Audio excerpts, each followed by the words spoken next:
Hey guys, it's Steve. Welcome to Rodder Studios. It's a little chilly today. Right now I'm filming with the Panasonic gx85 Lumix.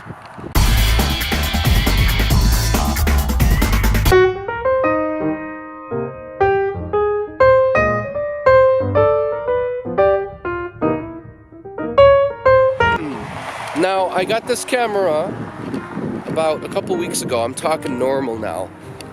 It's cold outside. I've got the wind filter set on standard, so you'll hear some cars. Hopefully there's not a lot of, with a lot of filters, they tend to clip off the sound when they're set higher. So I'm just walking around, nice, quiet. It's about 4 o'clock, and I wanted to give you some idea of what this camera looks like when you're doing a vlog. This camera is outstanding. I had a Canon 5D original that I traded in along with a 24 to 105 L series lens, which I loved. I took a little bath on the trade-in, but it was worth it to get something small when I'm doing vlogging and filming, because sometimes you just don't want to break out the DSLR. Now, that Canon 5D didn't do video, but it was outstanding for photos because it had less sensors but larger sensors. It was the original full-frame camera. Now, for those of you thinking about a point and shoot, they've come a long way and they've really done a great job. I was looking at the Canon G7X Mark II. It's a great camera. I've seen a lot of great work from artists, and they do a really good job.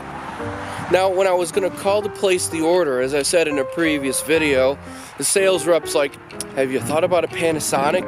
And being a Canon person all my life, I didn't want to go with Panasonic.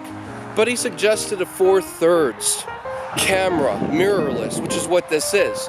They do phenomenal quality, outstanding resolution, razor sharp images. And what I like about it, you can have interchangeable lenses. So you can, let me get some video of this.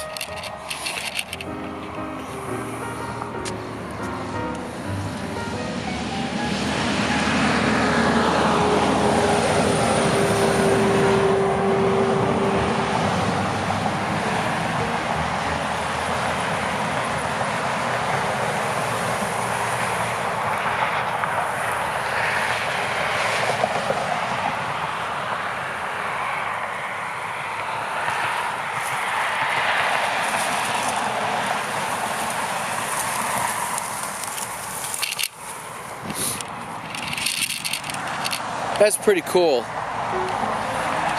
You get razor sharp images because there's no filter. I really, really like this camera.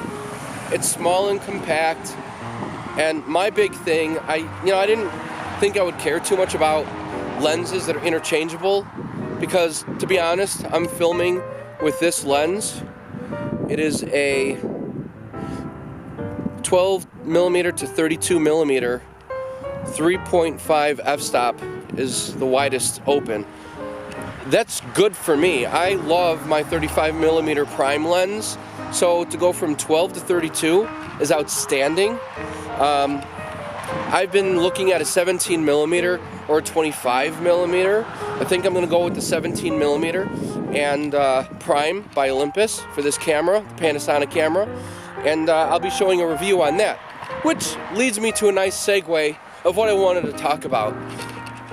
It's called gas gear acquisition syndrome. And being a guitar player, we had a lot of gas attacks.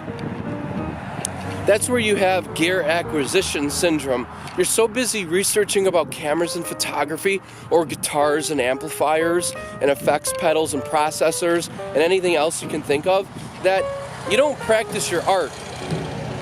You don't play guitar as much as you should. And you don't take photos or video as much as you should. Just a reminder to get out there and start shooting. Alright? Do what you love and create. Remember, it's all about the story. It's really good to review. I'm not knocking by any means the men and women who are giving us these outstanding reviews on equipment, because believe me, I've spent hours watching them. But getting into like pixelation, how many pixels does it have, and you know, what's the widest f-stop, I mean, that's all really good. But to be honest, if you're in a controlled environment where you're filming in the studio or you're doing mainly portraiture work, you're going to have lights in the studio, which is a necessity. So it doesn't matter really if you're nickel and diming between lenses, you know, because in the end it's all about light and how you sculpt it as an artist. So keep that in mind. For me, it's about 4:15 p.m. here in Chicago, and it's approaching dusk. So you can see how the light looks. Now, I've got it on fully automatic. The camera is set on fully auto, so you get an idea of what it looks like. When I shoot, I usually do full manual. Even though the cameras, the ISOs go up to like 32,000, I don't like to shoot with ISOs that high. I like to keep the ISO as low as possible. I rarely try to go over 1,000 because with the better technology, 1,000 ISO in this camera is going to be better than 1,000 ISO in a camera a few years before. So I try to keep it at 1,000 ISO. I like a little depth of field, so I try to keep it around 4 or 5.6 f-stop, and gives me a nice shallow depth of field, not too much, and try and keep the frame rate like 1/60th.